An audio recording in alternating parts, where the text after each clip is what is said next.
Hello guys, আসসালামু আলাইকুম। আজকে আমি দেখবো পাটকাঠির ধোয়া দিয়ে কীভাবে প্রাকৃতিক উপায়ে মেহেদি তৈরি করতে হয়। এই যে দেখুন, আমি অনেকগুলো ধোয়া নিচ্ছি।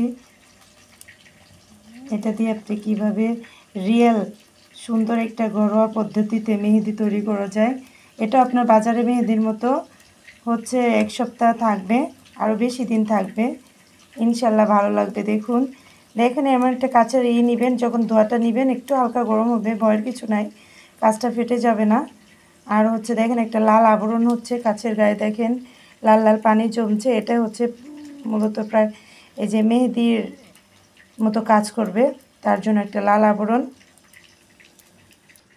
তারপরে একটা কাঠির সাহায্যে নিয়ে আপনি আপনার হাতে এগুলো এর ভিতর থেকে একটা কাঠি নিয়ে আপনার হাতে ডিজাইন করতে পারেন। হ্যাঁ, এই যে গাইজ দেখুন পাটকাঠির কালারটা কেমন হয়েছে। আমার হাতে দেখছেন মেহেদিটা দিয়েছি, এটা ধীরে ধীরে লাল হবে ইনশাল্লাহ।